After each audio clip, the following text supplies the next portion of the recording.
Hello everyone, welcome back to my channel. जैसे कि last video में मैं आप लोग के साथ डिस्कस कर रही थी ऑपरेटिंग सिस्टम के जो नेट में क्वेश्चंस आए हैं, प्रीवियस ईयर क्वेश्चंस आप लोगों के साथ डिस्कस कर रही थी। मैंने टोटल 20 क्वेश्चंस डिस्कस कर लिए थे लास्ट वीडियो में। अगर आपने वो वीडियो नहीं देखी है तो ऊपर आई बटन में आपको लिंक मिल जाएगा और आपको लिंक डिस्क्रिप्शन बॉक्स में भी मिल जाएगा, वहां से आप जरूर चेक कर लीजिएगा। उसके बाद आज मैं कंटिन्यू करती हूँ क्वेश्चन नंबर 21 से। बिना किसी देरी के स्टार्ट करते हैं आज का लेक्चर। क्वेश्चन नंबर 21 क्या बोल रहा है कि हमें दो लिस्ट गिवन है, list 1 and list 2। Match the following का क्वेश्चन है और ये क्वेश्चन कहाँ से रिलेटेड है? प्रोसेस स्टेट डायग्राम से रिलेटेड है ये क्वेश्चन। आप सभी जानते हो कि अगर हम रेडी से रनिंग में जाएंगे तो क्या फंक्शन होगा, क्या ट्रांजेक्शन हम फॉलो करेंगे, या ब्लॉक से रेडी में जाओगे तब क्या होगा। तो कोशिश करते हैं मैच करने की। सबसे पहले हमें ये बात पता होनी चाहिए कि तब हम अगर रनिंग स्टेट में काम कर रहे हैं और रनिंग से कोई हमें रेडी की तरफ ले जाए, वैसे तो मोस्टली हम रेडी टू रनिंग जाते हैं कि हाँ अब हमारे प्रोसेस रेडी है, और अगर सीपीयू शेड्यूलिंग के अकॉर्डिंग उसको सीपीयू मिल गया जो रनिंग रनिंग स्टेट में, वहां पे प्रोसेस अपना काम या अपना एक्शन परफॉर्म करती है जो भी उनको परफॉर्म करना होता है। तो ये ऑप्शन मैच करने की हम कोशिश करते हैं कि क्या हमें रनिंग से रेडी या रन से रेडी की तरफ दिया गया है कुछ ऐसा ऑप्शन। तो जैसे कि हम जा रहे हैं फिलहाल रेडी से रनिंग की तरफ, देन ब्लॉक से रेडी की तरफ। तो मैं ये चीजें भी बना देती हूँ, ब्लॉक। ठीक है, हमारे पास एक स्टेट है ब्लॉक से रेडी की तरफ, देन रनिंग से ब्लॉक की तरफ और रनिंग से रेडी की तरफ। तो देखो रनिंग से रेडी की तरफ ये वाला ऑप्शन है, तो ये हो क्या रहा है यहाँ पे?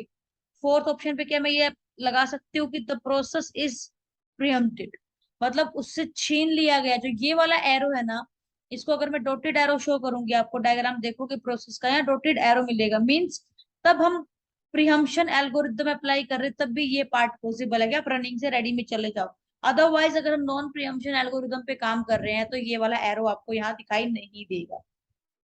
होप आपको ये पॉइंट क्लियर है। तो अगर आपको ये बात क्लियर है तो मैं आपको बता दूं कि जो डी है उस पे क्या लगेगा, 4।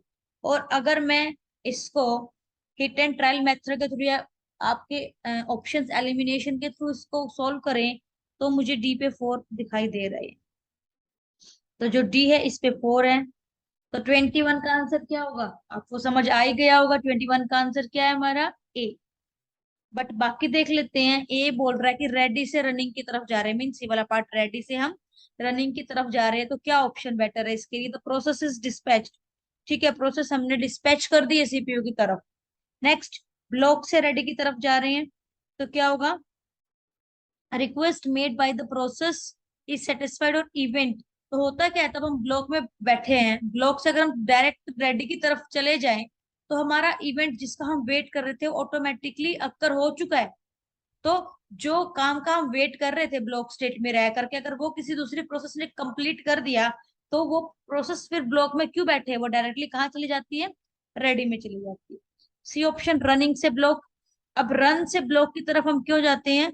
ताकि प्रोसेस जो है wish to wait for some action, कि कुछ और एक्शन उसने परफॉर्म करने हैं, इसीलिए वो रनिंग से ब्लॉक की तरफ चली जाती है। होप आपको ये ऑप्शंस क्लियर रहेंगे और इसका सही आंसर है A. Question number 22। Question number 22 में क्या पूछा गया है? Linux operating system uses. Simple सा क्वेश्चन है, जो लिनक्स ऑपरेटिंग सिस्टम है वो यूज करता है fair preemptive scheduling algorithm. Next question number 22, sorry 23, it is related to scan algorithm. Means scan algorithm mean disk scheduling algorithm. Scan किसका type है? Disk scheduling algorithm से ये क्वेश्चन रिलेटेड है। तो इसमें क्या बोला गया है देखते ध्यान से, पहले क्वेश्चन रीड करते हैं उसके बाद उसको परफॉर्म करते हैं हम। तो क्वेश्चन में बोला गया है कि अपने पास एक डिस्क क्यू है with respect for input output to block on cylinder. हमें सिलेंडर गिवन है 98, इस तरह से हमें सीरीज गिवन है सिलेंडर नंबर की। Assume that disk head is initialise position at cylinder number 53। फिलहाल जो हमारा हेड है डिस्क का वो सिलेंडर नंबर 53 पे है, and it is moving toward cylinder number 0। मतलब 53 पे खड़े हैं हम यहाँ पे, यहाँ हमारा हेड है and it is moving towards zero, तो अपने पास टोटल यहाँ जीरो, इसकी तरफ हम मूव कर रहे हैं। अब यहाँ हमें ये नहीं बताया गया कि टोटल कितने सिलेंडर्स हैं, कि 200 है, तो मैं यहाँ पूरा लिख देती कि 0 से 199, बट हमें सिर्फ इतना बताया गया कि इसकी तरफ मूव कर रहे हैं। नेक्स्ट रीड करते क्या पूछा जा रहा है। Total number of head moments using shortest seek time first and scan algorithm. देखो एक ही क्वेश्चन में हमसे दो दो एल्गोरिथम का आंसर पूछ लिया गया है। तो firstly we will try, we will find answer for shortest seek time first. तो shortest seek time first algorithm कैसे काम करती है। फिलहाल हम हेड नंबर 53 पे हैं।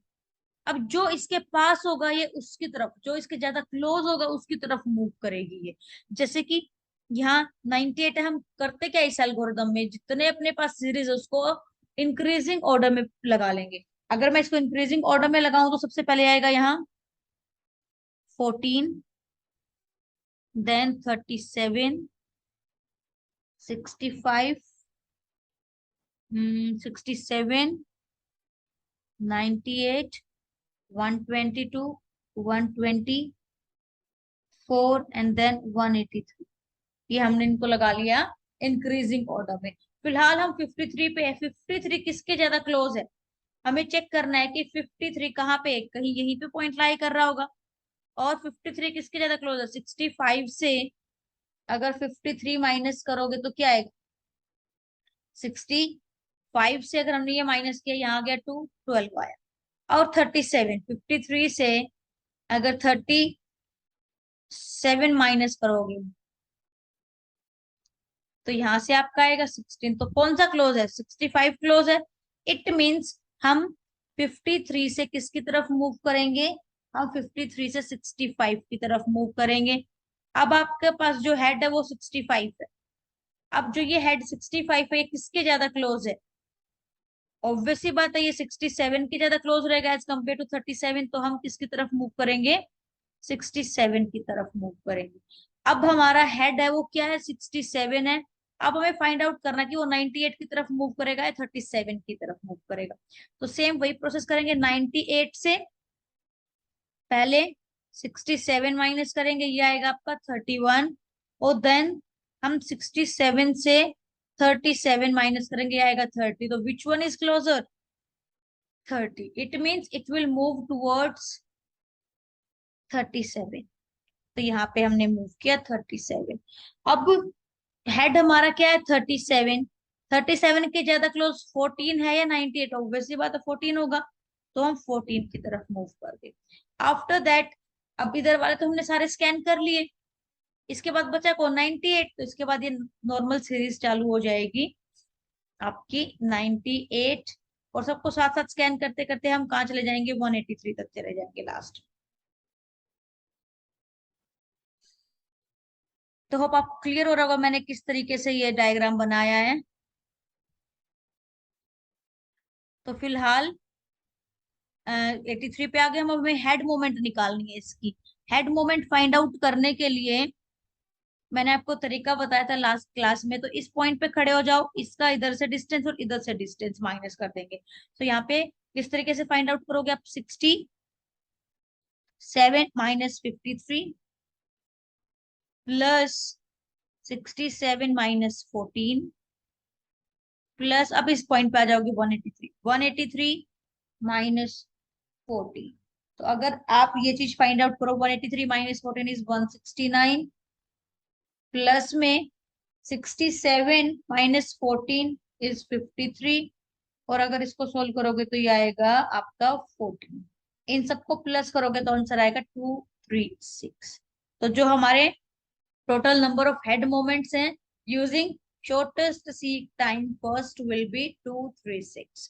तो यहाँ आपको पता चल रहा होगा कि 23 का आंसर क्या हो सकता है। थोड़ा सा अगर हम ऑप्शन वाला काम करें तो ए आंसर ही आ रहा है, बट मैं आपको ये स्कैन एल्गोरिथम के अकॉर्डिंग भी फाइंड आउट करके दिखाऊंगी और इसका आंसर क्या रहेगा वो आपको पता चलेगा। ये मैं रब कर देती हूँ। अभी हम परफॉर्म करेंगे स्कैन एल्गोरिथम। अब स्कैन एल्गोरिदम किस तरह से परफॉर्म करती है, स्कैन एल्गोरिदम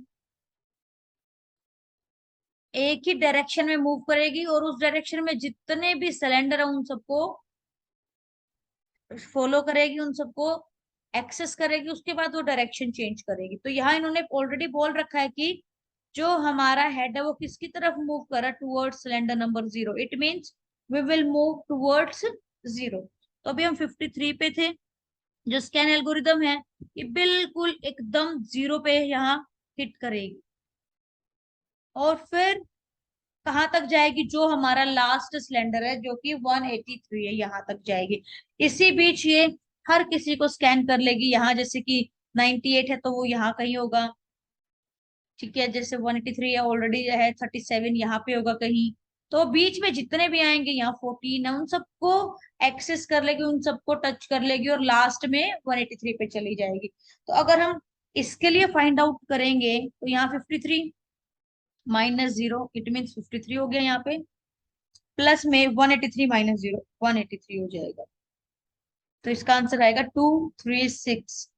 तो दोनों से हमारा आंसर आ रहा है 236, बट यहाँ पे ऑप्शन में 252 दे रखा है जो कि गलत दे रखा था, इसीलिए इसका आंसर की में इसको ग्रेस मार्क्स मिला था, स्टार दे रखा था कि इसका कोई भी ऑप्शन मैच नहीं हो रहा।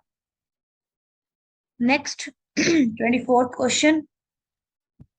ये आपका जो 24th क्वेश्चन है ये कहाँ से है, किससे रिलेटेड है, टीएलबी मींस हम किसके थ्रू, या थोड़ा बहुत कैश का कंसेप्ट भी यूज किया गया है और पेजिंग का कंसेप्ट भी है। तो इसको सोल्व करते हैं, न्यूमेरिकल पोर्शन है ये भी। इसमें हमें गिवन क्या क्या, पहले वो चीजें लिख लेते हैं और फिर देखते हैं कि हमें क्या फाइंड आउट करना है। क्वेश्चन में गिवन है कि हमारे पास टीएलबी का यूज किया गया है, ठीक है। ये रहा, the virtual address generated by CPU is 32 bits. जो हमारा वर्चुअल एड्रेस है मींस लॉजिकल एड्रेस, इसको हम वर्चुअल एड्रेस भी बोल देते हैं, ये कितने का है, इट इज ऑफ 32 बिट्स, ठीक है। Next, TLB can hold total 64 page table entries. मतलब जो हमने टीएलबी यूज किया होगा यहाँ पे, वो कितनी एंट्रीज, 64 पेज टेबल एंट्रीज, इतनी एंट्री को वो एक्सेप्ट करेगा। And it uses 4-way set associative with 4 cache line in the set. Page size is 4 KB. Then the minimum size of TLB is। तो देखो ये थोड़ा कैश मेमोरी का concept आ गया। इसमें जो हमारा लॉजिकल एड्रेस है वो 3 पार्ट में डिवाइड होगा इस तरीके से। ये वाला पार्ट हमारा पेज ऑफसेट है, पेज ऑफसेट है। और इसकी बिट हम किसकी हेल्प से फाइंड आउट करते हैं, पेज साइज से। क्या हमें पेज साइज गिवन है, बिल्कुल गिवन है 4 KB। तो हमें 4 KB पेज साइज गिवन है, इसको मैं लिख सकती हूँ 2 पावर 2 एंड 2 पावर 10। तो कितने बिट की रिक्वायर्ड है, 12 बिट। इट मीन्स जो हमारे पास पेज ऑफसेट है वो कितने का है, इट इज ऑफ 12 बिट्स, ठीक है। ये हमें पता चल गया ये 12 बिट है। टोटल 32 बिट्स का है लॉजिकल एड्रेस। अब हमें फाइंड आउट करना है ये दो पार्ट। जो ये वाला पार्ट है ये किसकी हेल्प से, सेट नंबर ऑफ सेट की हेल्प से हम फाइंड आउट करते हैं बिट्स यहाँ पे। और ये आपका टैग है जो कि टीएलबी की बिट्स बताएगा कि कितने बिट्स का होगा हमारे पास minimum size of TLB tag. तो ये टैग का साइज यहाँ से पता चलेगा हमें। तो अब हमें फाइंड आउट क्या करना है, नंबर ऑफ सेट्स हमें फाइंड आउट करने हैं। तो number of sets find out करने का फॉर्मूला क्या रहेगा, number of sets is equal to number of lines divided by set associativity. तो हमें क्या गिवन है, सेट एसोसिएटिविटी कितनी गिवन है, 4 वे। तो यहाँ पे रहेगा 4 एंड नंबर ऑफ लाइंस। तो कितनी लाइंस गिवन है, यहाँ पे है total 64 page table entries. 64 page table entry का मीनिंग ही क्या है यहाँ पे, कि हमें गिवन क्या है कि जो टीएलबी में वो कितनी लाइंस एंटर कर सकती है, total number of lines given है हमें। तो टोटल लाइंस कितनी है, 64। तो आप इसको सोल्व करोगे आंसर आएगा आपका 16। 16 मीन्स 2 raised to power 4। तो 4 bits are required to store number of sets. तो यहाँ पे 4 आ गया, 4 बिट्स, और यहाँ 12 बिट्स था। 12 + 4 = 16। और अगर आप 32 - 16 करोगे तो आंसर आएगा आपका 16। जो टैग है या टीएलबी टैग है उसको कितनी बिट्स रिक्वायर्ड है, minimum 16 bits are required. So answer क्या रहेगा इसका, सी 64 बिट्स। नेक्स्ट क्वेश्चन की तरफ मूव करते हैं। Question number 25। देखो ये क्वेश्चन नंबर है 25 आपका रिलेटेड है सीपीयू शेड्यूलिंग एल्गोरिदम से रिलेटेड है। क्वेश्चन रीड करते हैं तो इसको सॉल्व करने की कोशिश करेंगे 25 को।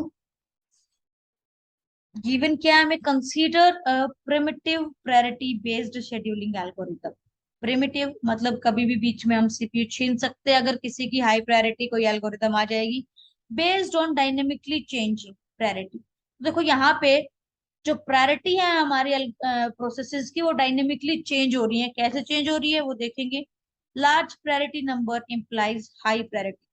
अगर 2 है और 1 है तो हाई प्रायोरिटी किसकी है, 2 की है, ये बात बोली गई है। When the process is waiting for CPU in the ready queue but not yet started execution.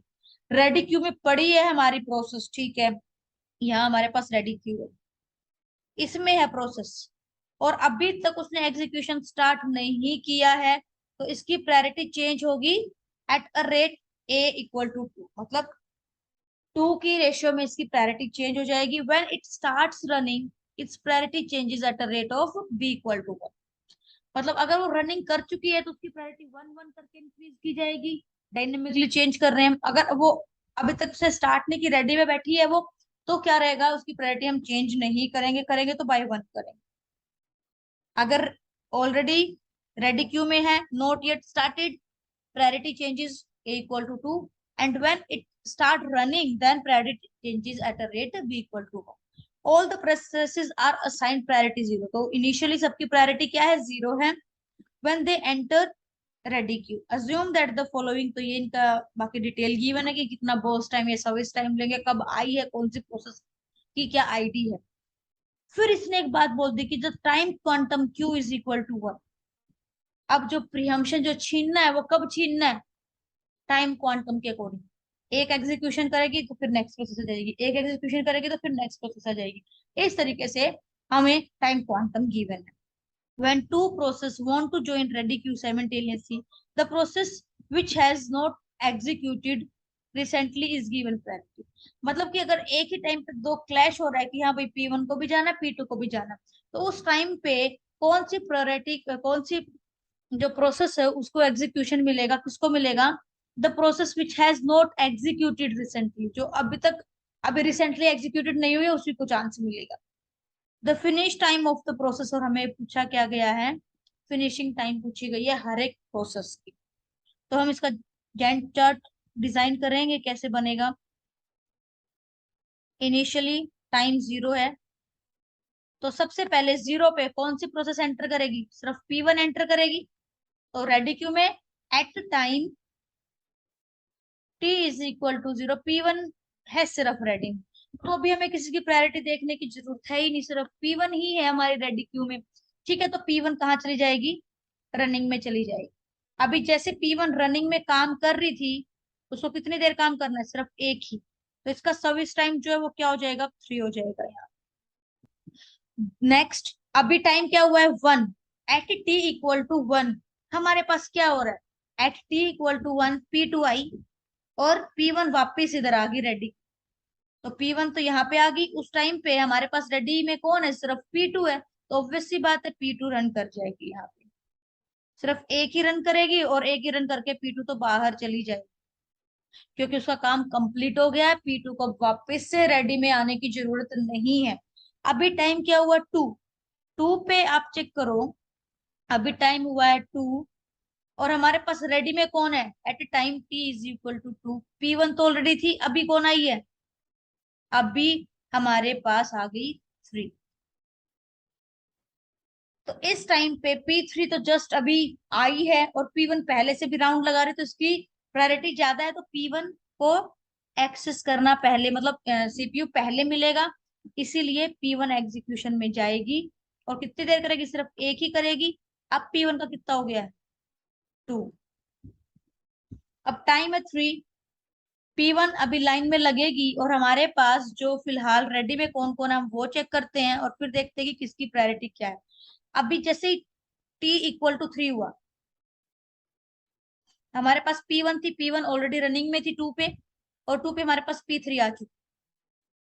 ठीक है, और जैसे ही t इक्वल टू 3 हुआ तो हमारे पास कौन आ गया, P4 आ गया, और फिर आई P1 की बात।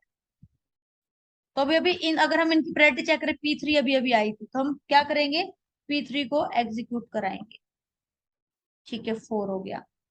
अभी 4 पे अभी हमें कोई नई प्रोसेस एंटर नहीं करानी, यही अपने राउंड में घूमेंगी। इसने सिर्फ एक ही रन किया, तो इसका जो बर्स्ट टाइम है वो 1 बचा हुआ है अभी।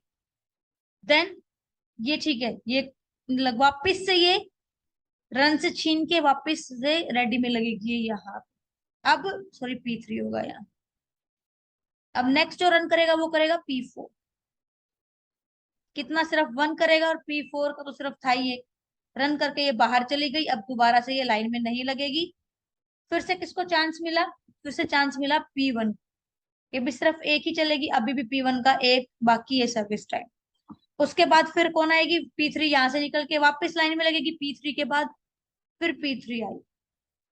क्या 7 हो गया, P3 का काम खत्म, क्योंकि एक ही बचा हुआ था, ये बाहर निकल गई। अभी अपने पास रेडी में कौन है, सिर्फ P1 है, तो इसीलिए P1 एग्जीक्यूट करेगी और P1 का भी काम खत्म। तो यहां से अगर हम देखें, P1, P2, P3 and P4। P1 का कंप्लीशन टाइम कितना है, 1। P2 कहाँ खत्म हो चुकी थी, P2 2 पे। P3 पीछे से हम चेक करते, P3 गई 7 पे। P4 5। तो आंसर क्या आएगा, 8275। तो इनको हम चेक करते हैं जरा कौन से मैच हो रहा है, 8275, ऑप्शन नंबर बी। सो इसका आंसर रहेगा क्वेश्चन नंबर 25 का बी। होप आपको क्लियर होगा। जो हमारा राउंड रॉबिन है वो इसी तरीके से काम करती है कि प्रोसेस यहाँ से रन करके वापस से रेडी में लगती है। तो ये मैंने आपको पहले भी बताया ऊपर वाले क्वेश्चन में, ये प्रीहम्पशन का ही एग्जांपल है जो रनिंग से रेडी की तरफ मूव करती है process. Next 26 question, theoretical question है, the process of assigning load address to the various part of the program and adjusting the code and data in the program to reflect the assigned address is called। तो normal सी definition है ये 26 question में, जो कि इसकी है relocation. Next question number 27, which one of the following is correct value returned to the operating system upon the successful completion of a program। तभी भी किसी प्रोग्राम का, किसी प्रोसेस का सक्सेसफुली अगर हम कंप्लीशन कर देते हैं, तो कौन सी वैल्यू, कौन सी करेक्ट वैल्यू है जो कि ऑपरेटिंग सिस्टम की तरफ रिटर्न की जाएगी, that is 0। Means option number A. Next question number 28, ये अगेन न्यूमेरिकल है, जो कि कहाँ से है ये न्यूमेरिकल, हमारा service time, page service time से रिलेटेड क्वेश्चन है। क्वेश्चन रीड करते हैं, in a demand paging memory system page table is held in registers, the time taken to service a page fault is. तो हमें page fault service time मैं ऐसे show कर रही हूँ, वो हमें गिवन है कितना, 1 मिली सेकेंड। कब, if an empty frame is available. अगर हमें एम्प्टी फ्रेम अवेलेबल है तो इतना टाइम लग रहा है पेज फॉल्ट सर्विस टाइम में। और if the replacement page is not modified, और अगर नॉट मॉडिफाइड है, अवेलेबल है, मॉडिफाइड है and not modified, then it take 20 milli second. ठीक है, done. Next, if the what is the average access time to service a page fault assuming that page to be replaced is modified 70%। तो जो कि page fault is to be modified, तो कब हो रहा है मॉडिफाइड, 20 मिली सेकेंड में modified हो रहा है, तो इट मीन्स 70% टाइम तो वो मॉडिफाइड हो रहा है। सॉरी मैंने यहाँ नोट लिख दिया, तो 70% तो वो मॉडिफाइड हो रहा है, और 30% हमें पेज मिल रहा है, हमें मॉडिफाई की जरूरत नहीं। एक्चुअल में होता क्या है, मैं पूरी प्रोसेस आपको बताती हूँ। जैसे यहाँ पे लॉजिकल एड्रेस है आपका, जो सीपीयू वो लॉजिकल एड्रेस जनरेट कर देता है कि हमें क्या चाहिए, क्या डिमांड है, कौन सी प्रोसेस हमें चाहिए। तो वो उसको कहाँ सर्च करता है, पेज टेबल में, इधर पेज टेबल में। तो पेज टेबल से मैचिंग होके क्या बना बना देता है, वो फिजिकल एड्रेस। और फिजिकल एड्रेस कहाँ पे मिलता है हमें, मेन मेमोरी में। तो जो फिजिकल एड्रेस है वो बता देता है, ठीक है आपका ये पेज यहाँ पड़ा है, यहाँ से एक्सेस कर लो और काम चालू हो जाता है। ये सारा का सारा काम कब, तब हमारा पेज मेन मेमोरी में है। अब पेज फॉल्ट आ गया, मतलब कि हमें पेज नहीं मिला, पेज फॉल्ट मीन्स हमें जो रिक्वायर्ड था वो पेज हमें नहीं मिला मेन मेमोरी में, तो कहाँ जाना पड़ता है हमें फिर, हमें हेल्प लेनी पड़ती है सेकेंडरी मेमोरी। तो हमें सेकेंडरी मेमोरी में सर्च करने जाना पड़ता है। अब देखो सेकेंडरी मेमोरी की तरफ हम जा रहे हैं, सेकेंडरी मेमोरी में तब सर्च कर रहे हैं, डायरेक्टली सेकेंडरी मेमोरी में हमें पेज तो मिल गया, लेकिन जो मेन मेमोरी है वहां पे स्पेस खाली नहीं है, वी हैव टू मॉडिफाई। उस टाइम पे हम क्या अप्लाई करते हैं, पेज रिप्लेसमेंट एल्गोरिथम। लेकिन अगर हमें यहीं पे मिल गया तो हमें रिप्लेस करने की जरूरत नहीं है, तो वही बात बोली जा रही है, यहाँ स्पेस था तो हम डायरेक्टली उसको ले आए। उसमें पेज फॉल्ट सर्विस टाइम में कितना टाइम लगा, 8 मिली सेकेंड, लेकिन हमें 20 मिली सेकेंड लगा, कब लगा, हमें यहाँ स्पेस नहीं मिला, we have to modify the pages. तब क्या होगा, हम लगाएंगे पेज रिप्लेसमेंट एल्गोरिथम, और उस एल्गोरिथम से हमें पता चलेगा कि भाई ये वाला पेज है ना, इसको उठा के तो सेकेंडरी में डाल दो, और जो हमें रिक्वायर्ड था उसको यहाँ ले। तो वो टाइम लगा हमें ये करने में। तो होप आपको ये तरीका क्लियर होगा, इसका मतलब क्या है। अब सीधा सा क्वेश्चन तो कि 8 मिली सेकेंड हमें लग रही है कब, 30/100, प्लस में 20 मिली सेकेंड हमें लग रही है 70/100। तब हम इस क्वेश्चन को सोल्व करेंगे, आंसर क्या आएगा, ये 0 से 0 कैंसिल, यहाँ बना 14, और यहाँ आपका आएगा 12/5। और अगर आप इसको चेंज करोगे 12/5 को, तो ये आएगा 2.4। इन दोनों को प्लस करोगे, 2.4 प्लस 14 आएगा 16.4। तो जो 28 है इसका आंसर क्या हो जाएगा, बी, 16.4 मिली सेकेंड। होप आपको ये कंसेप्ट क्लियर है। तो मैं आपको यही एडवाइस दूंगी कि मैं तो आपको सोल्यूशन दे रही हूँ हर क्वेश्चन का, साथ साथ आंसर भी बता रही हूँ, सोल्यूशन भी दे रही हूँ साथ में। तो आपसे रिक्वेस्ट है कि पॉज करके पहले ये क्वेश्चन आप खुद से सोल्व करो, आपसे बन रहे हैं कि नहीं बन रहे, खुद से आंसर फाइंड आउट करो। नहीं बन रहे या आंसर मैच करना तो वीडियो देखो आप, इससे क्या होगा, आपकी प्रैक्टिस अच्छी हो जाएगी नेट के एग्जाम के लिए भी, और आने वाले कंप्यूटर साइंस से रिलेटेड जितने भी एग्जाम है उनकी। Next question, question number 29। इसमें क्या बोला गया है, for the implementation of paging scheme, it means ये भी पेजिंग से रिलेटेड है। Suppose the page process size be x, okay हमें क्या गिवन है, प्रोसेस साइज हमें गिवन है कितना, एक्स बाइट, ठीक है। The page size be y byte, okay मैं पी एस से पेज साइज लिख रही हूँ, प्रोसेस साइज आप पूरा कंप्लीट लिख रही हो ताकि कोई कंफ्यूजन ना हो, y byte. And each page entry require, मतलब पेज टेबल एंट्री साइज हमें गिवन है z byte. The optimum page size that minimize the total overhead due to the page table and the internal fragmentation loss in the is given by, okay। तो हमें क्या करना है, optimum page size निकालना है, हमें page size निकालना है एक तरह से। वो पेज साइज ऐसा निकालना है कि जो हमारे ओवरहेड हो रहे हैं पेजिंग में, देखो पेजिंग में जो ओवरहेड आते हैं वो हमारे दो रीजन की वजह से आते हैं। पहला रीजन क्या रहेगा, कि हमें जो पेज टेबल है हमारा वो हमें मेन मेमोरी में स्टोर करना पड़ता है, और मेन मेमोरी में तब हम उसको स्टोर कराते हैं, उसकी वजह से जो प्रॉब्लम आएगी वो काउंट होगा एज ए ओवरहेड। और दूसरा जो ओवरहेड आता है पेजिंग में वो आता है किसकी वजह से, इंटरनल फ्रेगमेंटेशन की वजह से। देखो पेजिंग का जो कंसेप्ट आया था वो कंसेप्ट किस लिए आया था, to remove external fragmentation. But जो इंटरनल फ्रेगमेंटेशन है वो पेजिंग में कहीं ना कहीं शो हो जाती है, आ जाती है, just because of process size. अब सपोज करो कि मैंने पेज साइज तो ले रखा है 4 बाइट, ठीक है। अब मेरे पास जो पेज साइज है ये, और जो मेरे पास प्रोसेस आई ना, वो प्रोसेस कितने की थी, सपोज करो मेरे पास थी वो 15 बाइट, ठीक है। तो अब इसको कितने ब्लॉक चाहिए स्टोर करने के लिए, अगर मैं इसको चार चार के टुकड़ों में तोड़ू तो कितने चाहिएंगे इसको, तो आप करोगे 4 × 4 कितना होता है 16 ना, तो इसको चार चाहिएंगे, ठीक है। ये चार ब्लॉक हमने इसको दे दिए, इसमें 4 बाइट गया, इसमें 4 बाइट गया, इसमें 4 बाइट गया, कितना हो गया 12। और इसमें जाएगा 3 बाइट। इसमें जो 1 बाइट की फ्रेगमेंटेशन हुई, जो इंटरनल फ्रेगमेंटेशन है, वो किसकी वजह से हुई? प्रोसेस साइज की वजह से हुई। कितनी हुई? 1 बाइट हुई।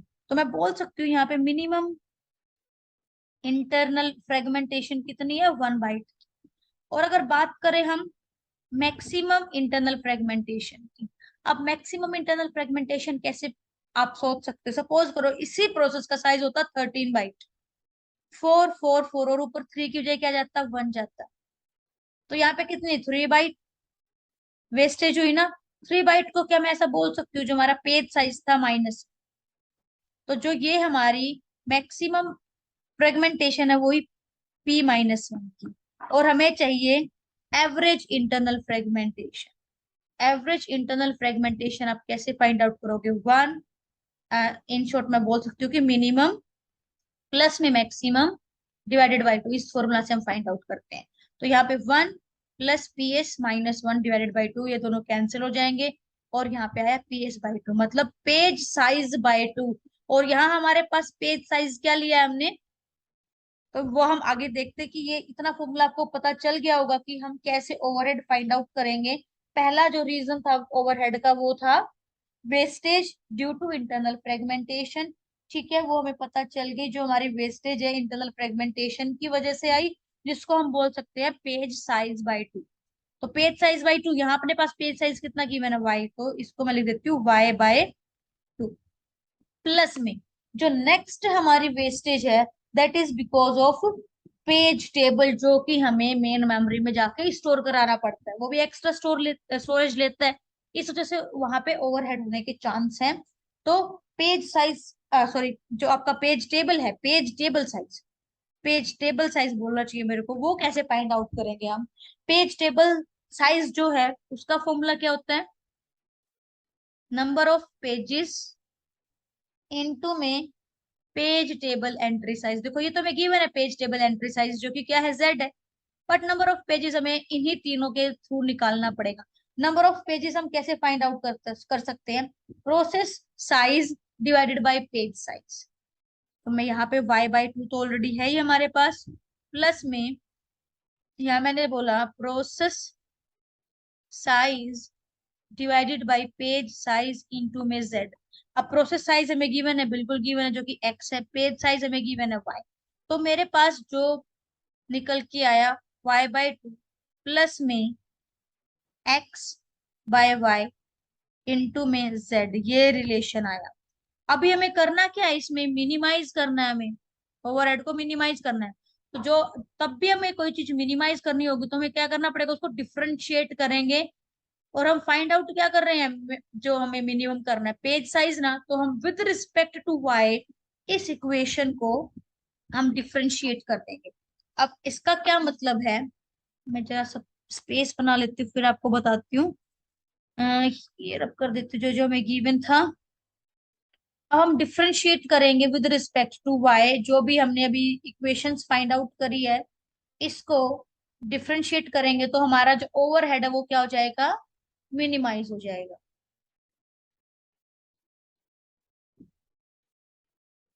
तो हमें जो इक्वेशन मिली थी वो मिली है, इसको मैं पूरा लिख देती हूँ, differentiate with respect to dy, इस तरीके से आप लिखोगे। और इसके अंदर अपने पास है y/2 प्लस में x/y इंटू में z। तो जो बाकी वेरिएबल है वो एज अ कांस्टेंट बिहेव करेंगे। यहाँ पे वेरिएबल सिर्फ एक ही है जो कि y है। तो मैं इसको डिफ्रेंशिएट करूंगी, तो अगर आपको फॉर्मूला याद है, अगर x की पावर n है, अगर मुझे इसको डिफ्रेंशिएट करना है तो क्या हो जाएगा? ये n आगे आ जाएगा और x की पावर n-1, ये रिजल्ट निकलता है। तो यहाँ पे इसकी पावर 1 है, तो 1 आगे आ गया। और 1 - 1 0, y की पावर 0, एनीथिंग पावर 0 इज 1। तो तब मैंने इसको डिफ्रेंशिएट किया, यहाँ से मेरे सामने आंसर आया 1/2। प्लस में अब ये वाला पार्ट x और z तो वेरिएबल ही है, सॉरी कांस्टेंट बिहेव करेंगे, तो इनको बाहर निकाले। यहाँ मिला मुझे y की पावर -1। तो मैं इसको डिफ्रेंशिएट करूंगी with respect to dy, answer क्या आएगा? -1 आगे आ जाएगा, y की पावर -1 इट मीन्स इसकी पावर हो जाएगी -2। तो मैं इसको लिख सकती हूँ 1/2 माइनस में, क्योंकि ये वाला साइन माइनस आगे आ जाएगा, 1/2 वाई स्क्वायर इंटू में एक्स जेड, ये रिलेशन आया, इसको मैं इक्वल टू 0 रख दूंगी क्योंकि हमें मिनिमाइज करना है। तो यहां से अगर मैं इस इक्वेशन को लिखूंगी 1/2 is equal to x z by y square, इसको क्रॉस मल्टीप्लाई करोगे तो y square is equal to 2xz and y is equal to root 2xz। तो कौन सा ऑप्शन मैच होगा? Root 2xz, option number C. इस क्वेश्चन का जो राइट आंसर रहेगा वो रहेगा 29 का सी। होप आपको ये पार्ट मैं प्रॉपरली समझा पाई और आपको क्लियर होगा कि कैसे हम ओवरहेड को मिनिमाइज करेंगे paging. Next question number 30th, which one of the following condition does not hold good for a solution to a critical section problem? तो क्रिटिकल सेक्शन प्रॉब्लम में इनमें से कौन सा सॉल्यूशन सही नहीं है, हमें ये बताना है क्वेश्चन नंबर 30th में।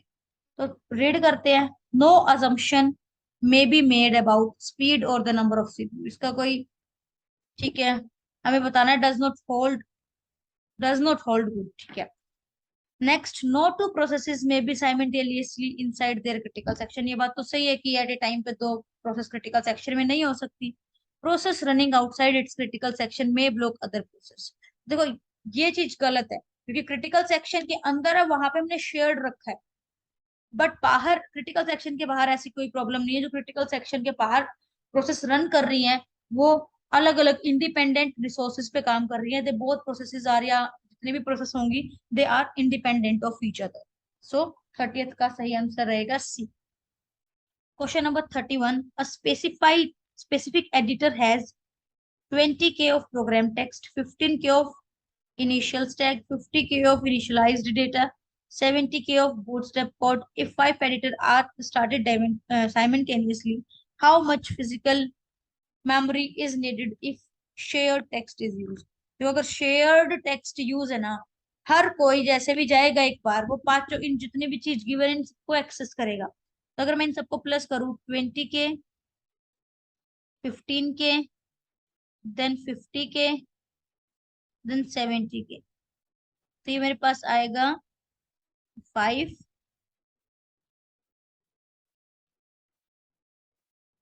7 और 5 को प्लस करोगे 12 और 1 13, तो ये आंसर आएगा अपने पास। तो हर एक आप बोल सकते हो एडिटर को इतनी तो फिजिकल मेमोरी चाहिए ही चाहिएगी, तो इसका आंसर क्या रहेगा? B335। Next question number 32, consider the following justifications for commonly using two level CPU scheduling, और हमें बताना है कि, ठीक है, चार बातें इसके बारे में लिखी है, ओके। फिर पूछा गया है, ओके, हमें बताना है कि जस्टिफिकेशन कौन सी सही है इसके लिए, टू लेवल सीपीयू शेड्यूलिंग के लिए, ओके। तो इसका फर्स्ट रीड करते हैं। It used when memory is too small to hold all the ready processes, ठीक है, तभी हम टू लेवल पे जाते हैं, तब हमारी मेमोरी छोटी है, ठीक है। सेकंड पढ़ते हैं, because its performance is same as that of the fifth, इसका कोई लेना देना नहीं है इस कंसेप्ट से। Next, because it facilitates putting some set of processes into main memory and choice is made from that, ये बात भी सही है, इसमें से हम choice बना सकते हैं। Because it does not allow to adjust the set of in core processes, ये भी हार्डवेयर से रिलेटेड पार्ट, इसका भी कोई लेना देना नहीं। तो इसका आंसर क्या क्या बना? फर्स्ट स्टेटमेंट सही है और थर्ड स्टेटमेंट सही है। किसमें लिखा गया ये? डी ऑप्शन में। तो इसका सही आंसर रहेगा डी। नेक्स्ट क्वेश्चन 33, अगेन ये डिस्क शेड्यूलिंग एल्गोरिदम से है। अब जो क्वेश्चन आगे आएंगे वो आएंगे जून 2015 में पूछे गए हैं, या फिर पूरा 2015 के जो भी क्वेश्चन है वो आगे डिस्कस होंगे। फर्स्ट क्वेश्चन क्या, disk drive has 100 cylinders, okay, हमारे पास टोटल कितने सिलेंडर हैं? अब इसने पूरा मेंशन कर दिया कि हमारे पास 100 सिलेंडर है from 0 to 99। Disk request come to the disk driver for cylinders, ये हमारे रिक्वेस्ट गिवन है, जितने भी ऑर्डर में हमें गिवन है। The drive is currently serving a request at cylinder number 24, हमारा जो हेड है वो फिलहाल कहाँ पे है? 24 पे है, okay. Seek take 6 millisecond per cylinder, how much seek time is needed for the shortest seek time first, okay. अब हमसे ना नंबर ऑफ हेड नहीं पूछा, अब हमसे क्या पूछा गया है? सीक टाइम पूछा गया है, तो ये चीज हम फाइंड आउट करते हैं कि सीक टाइम हमसे पूछा गया है, कैसे हम इस क्वेश्चन को सोल्व करेंगे। तो हमें यूज क्या करना है, shortest seek time first.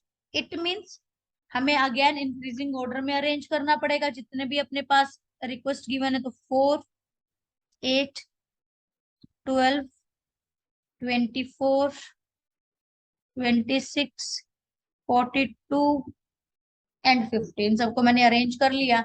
Right now जो हेड है वो कहाँ पे है, 24 पे है। ठीक है, 24 पे है अभी, ओके। तो हमें फिर से वही चेक करना है कि जो नेक्स्ट मूव है वो किसकी तरफ करे, जो डिस्टेंस कम होगा। तो 24 - 12 करोगे तो 12 आएगा, और यहाँ से 2 आएगा, तो ऑब्वियस सी बात है ये 24 से किसकी तरफ मूव करेगा, पहले 26 की तरफ। अब हमारा हेड कौन है, 26 है। फिर से आप माइनस करके चेक करोगे, 26 और 12, देन 26 से 42 माइनस करोगे, तो ये आपका किसकी तरफ मूव करेगा। इसमें जो शॉर्टेस्ट आएगा वो आएगा, यहाँ से हमें मिलेगा 14।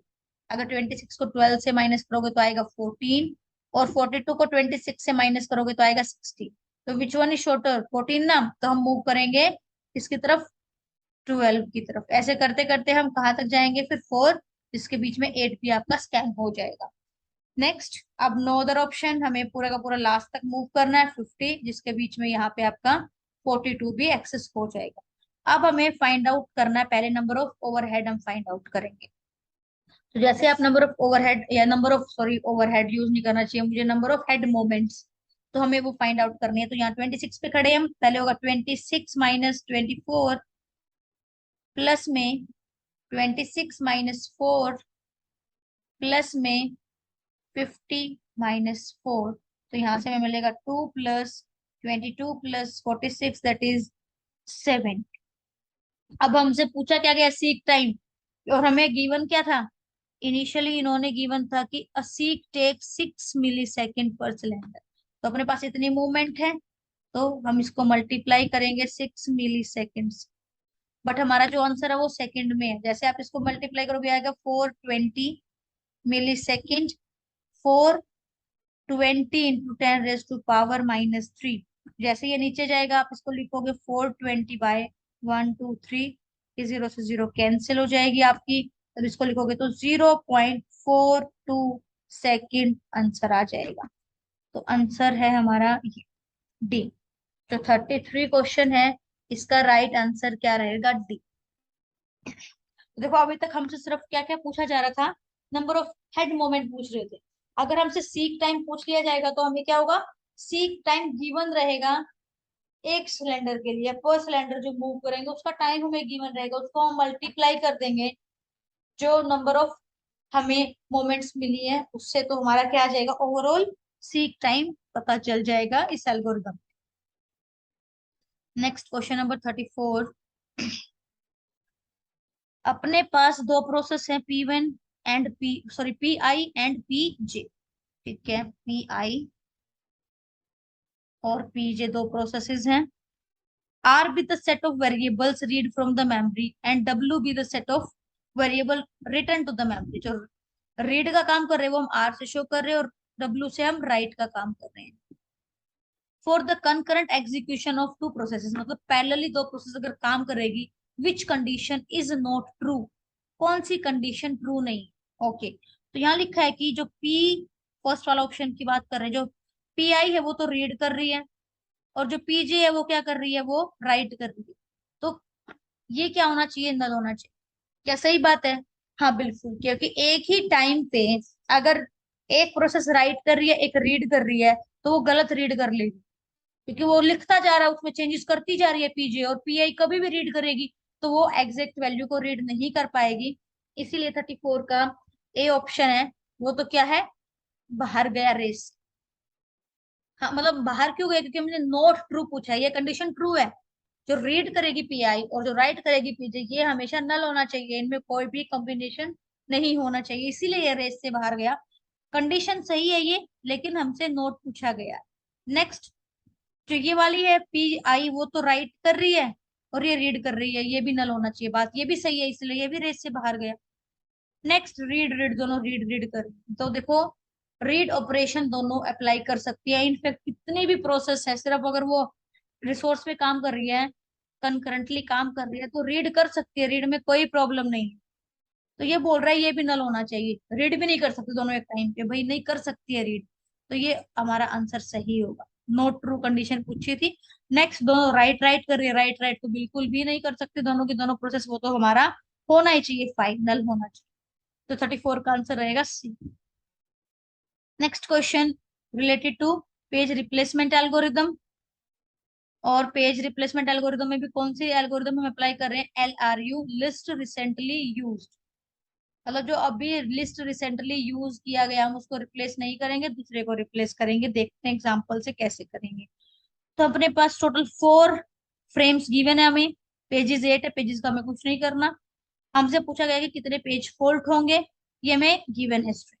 तो क्या क्या गिवन है हमें, 0, 1, 7, 2, 3, 2, 7, 1, 0, 3 गिवन है।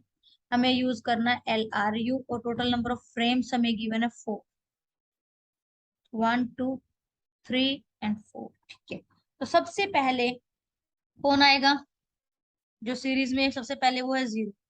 तो हम सबसे पहले लेके आएंगे 0 को, किसमें, फ्रेम्स में, मेमोरी में 0 आ गया। देन 0 के बाद आएगा 1, देन 7, उसके बाद 2, 0, 1, 7, 2, ये सब तो आ गए। अब है 3। तो लिस्ट रिसेंटली यूज्ड मीन्स अभी अभी 2 यूज हुआ था, उसको मैं डिलीट नहीं कर सकती, 7 को नहीं कर सकती, 1 नहीं। तो सबसे पहले कौन था, 0। तो हम क्या करेंगे, हम 0 को रिप्लेस कर देंगे, यहाँ पे क्या आ जाएगा, 3 आ जाएगा। ठीक है, 2 ऑलरेडी है, हिट हो गया, 7 ऑलरेडी है, हिट हो गया, 1 ऑलरेडी है, हिट हो गया, 0 नहीं है। अब 0 लिस्ट रिसेंटली यूज जो होगा, अभी अभी 1 यूज हुआ है तो वो बाहर नहीं जाएगा, 7 यूज हुआ है तो वो भी बाहर नहीं जाएगा, 2 यूज हुआ वो भी बाहर नहीं जाएगा, बाहर कौन जाएगा फिर, 3। तो 3 के प्लेस पे क्या आएगा, 0 आएगा। फिर नेक्स्ट पे चलो, फिर हमें 3 की रिक्वायरमेंट आ गई, 3 को भी बाहर निकाला था, तो मैं 0 को रिप्लेस नहीं कर सकती, 1 को नहीं कर सकती, 7 को नहीं, अब कौन जाएगा बाहर, 2 जाएगा, तो इसके प्लेस पे यहाँ पे आएगा 3। तो ये LRU है, मींस जो लिस्ट रिसेंटली यूज्ड है उनको हम रिप्लेस नहीं करेंगे। जो बहुत पीछे वाला है, बैक साइड जा रहे हैं, पास्ट में जा रहे हैं, पास्ट में जा करके चेक कर रहे हैं कि हम किसको रिप्लेस करें। तो अब काउंट कर लेते हैं, 4 तो ये वैसे ही हो गए थे जो खाली पड़े थे, 4, 5, 6, 7। तो इसका आंसर आएगा आपका बी, 35 का बी आंसर है 7। तो 7 पेज फॉल्ट होंगे। Next question number 36, theory question है। In the index scheme of block to a file, the maximum possible size of the file depends upon, जो इंडेक्स है उसमें हमारा जो मैक्सिमम साइज पॉसिबल रहेगा वो किस पे डिपेंड करेगा, size of block and the size of address. तो इसका आंसर होगा B. Next, which one of the following statements is not true. तो ये चीज ध्यान रखना, इज ट्रू या इज नॉट ट्रू क्या पूछा गया है। हमसे पूछा गया is not true about the multi level feedback queue. देखो multi level feedback queue processing scheduling algorithm है ना, उसमें होता क्या है, अपने पास मल्टीपल नंबर ऑफ क्यूज होती है, क्यूज बहुत सारी हैं, और इनमें अलग अलग प्रोसेसेस है, यहाँ अलग प्रोसेस है, यहाँ अलग प्रोसेस है, यहाँ अलग प्रोसेस रखी है। तो यहाँ पे जो अलग अलग रेडी क्यू है, ये समझ लो कि आपके पास 1 है, रेडी क्यू 2 है, ये रेडी क्यू 3 है। तो इनमें होगा क्या, कुछ प्रोसेस यहाँ है, कुछ यहाँ, कुछ यहाँ। ठीक है, तो सबसे पहले इस रेडी क्यू का नंबर आएगा, और इसमें अलग से एल्गोरिदम हम अप्लाई कर सकते हैं। सपोज करो फर्स्ट काउंट फर्स्ट अब यहाँ यूज हो रही है, राउंड रॉबिन यहाँ यूज कर रहे हैं हम, शॉर्टेस्ट जो फर्स्ट यहाँ यूज कर रहे हैं। सेम भी यूज कर सकते हो बट डिफरेंट भी यूज हो सकती है आपकी। और इधर से फिर प्रोसेसेस को चांस मिलेगा CPU में जाके काम करने का, या CPU बोलो या आप बोलो रनिंग स्टेट में जाने का।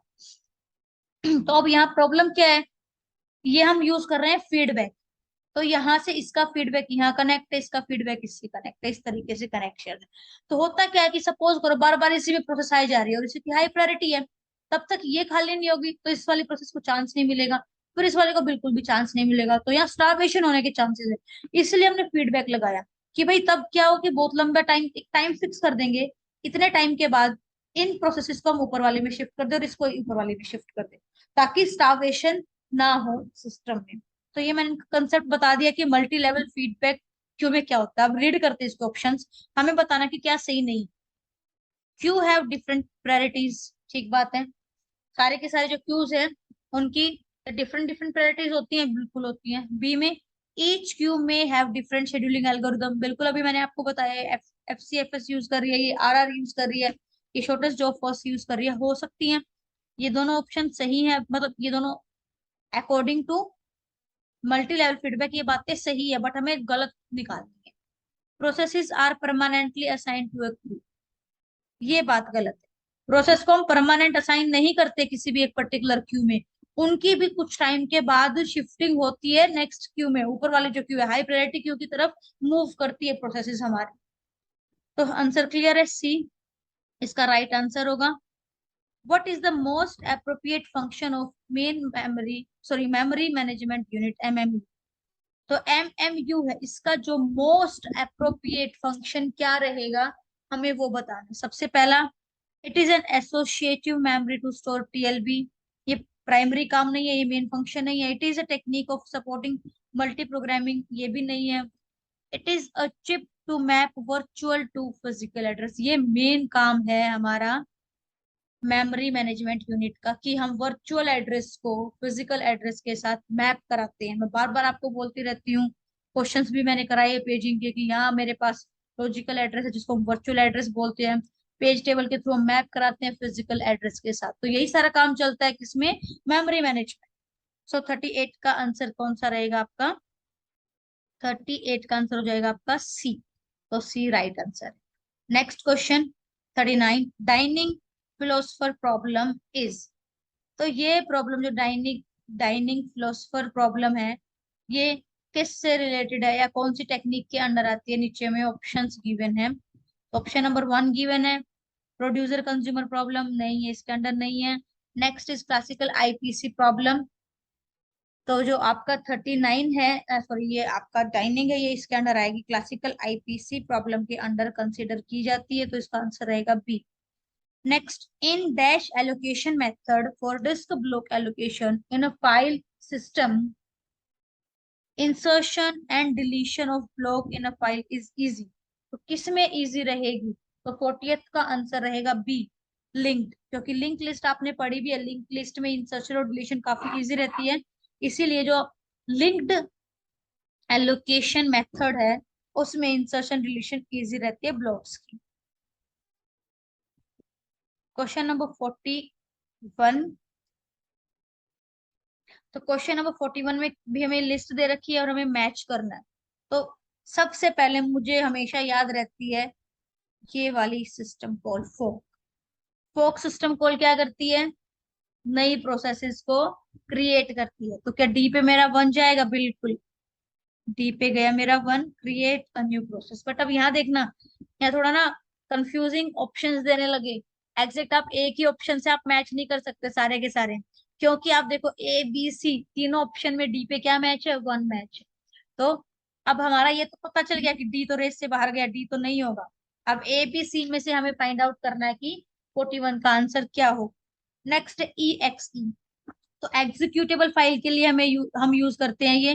तो invoke another program overlaying memory space with the copy of an executable file, तो ए पे जाएगा हमारा 2।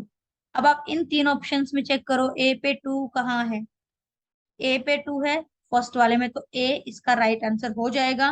तो आप रीड भी कर लो, जो हमारा बी आर के है, बी आर के किसे यूज किया जाता है, टू इंक्रीज और decrease size of data reason.